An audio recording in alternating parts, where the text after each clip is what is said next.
سامعین ناظرین السلام علیکم، آداب۔ انفیکشن کنٹرول سوسائٹی کے SARE.net چینل سے آپ کا میزبان ڈاکٹر حسن نواب آپ سے مخاطب ہے۔ آٹزم کے بارے میں معلومات آپ تک پہنچائی جا رہی ہیں۔ اب یہ ایک اور جو اسٹیٹسٹکس ہے اس کے بارے میں بھی ہم آپ کو بتانا چاہیں گے کہ لڑکیوں کے نسبت آٹس تک لڑکوں کی تعداد 4 گنا زائد۔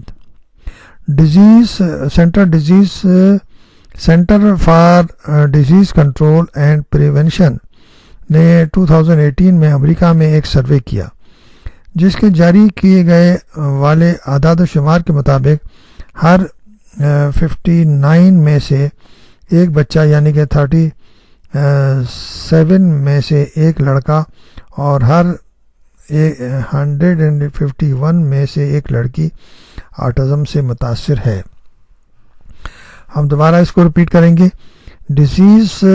Centre for disease control and prevention نے 2018 میں امریکہ میں ایک سروے کیا، جس سے جاری کیے گئے اعداد و شمار کے مطابق ہر 59 میں سے ایک بچہ اور ہر 37 میں سے ایک لڑکا اور ہر 51 میں سے ایک لڑکی آٹزم سے متاثر ہے۔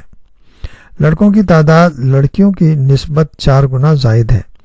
واضح ہے کہ محققین یعنی کہ ریسرچر کئی برس سے جاری تحقیق کے باوجود تاحال اس تناسب کے فرق کی حتمی وجہ دریافت کرنے میں ناکام ہے۔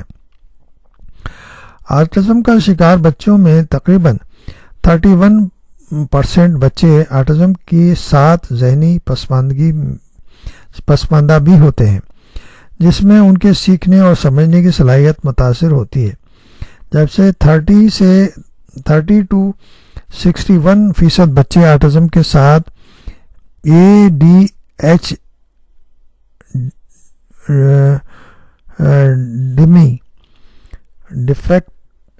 ڈیفیسٹ ہائپر سینسٹیوٹی ڈس آرڈر یعنی کہ اس کو کہیں گے ADHD attention deficit hyper sensitivity ڈس آرڈر سے بھی متاثر ہوتے ہیں۔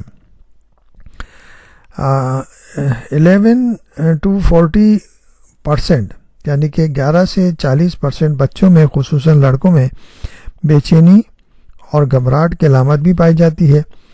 نیز آٹسک بچوں میں پیٹ اور نظام ہضم سے متعلق مسائل عام بچوں کی نسبت 8% زائد پائے جاتے ہیں۔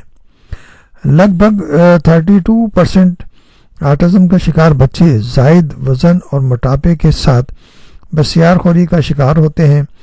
50% بچوں کو نیند نہ آنے یا کم آنے کا مسائل کا سامنا کرنا پڑتا ہے، جبکہ 3/3 بچے تاعمر بات چیت سے کرنے سے قاصر رہتے ہیں۔ 1/3 آٹزم کا شکار بچے جھٹکے لگنے یا مرگی کے مرض سے بھی متاثر ہوتے ہیں۔ 4 سے 35% بچے آٹزم کا شکار بچے شیزوفرینیا کا شکار ہوتے ہیں، اور آٹزم کے ساتھ صحت کے یہ عمومی مسائل پور زندگی آٹزم کا شکار افراد کے ساتھ رہتے ہیں۔ تاہم آٹزم کے علاوہ دیگر طبی مسائل پر علاج کے ذریعے کافی حد تک قابو پایا جا سکتا ہے۔ تو یہ ایک سروے ہے جس کا یعنی کہ امریکن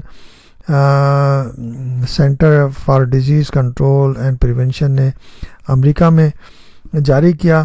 اس طرح یعنی کہ عالمی حوالے سے ہر ملک میں سروے کرنا چاہیے تاکہ صحیح طور پر یہ رہنمائی حاصل ہو سکے کہ کہاں پر کیا مسائل ہیں۔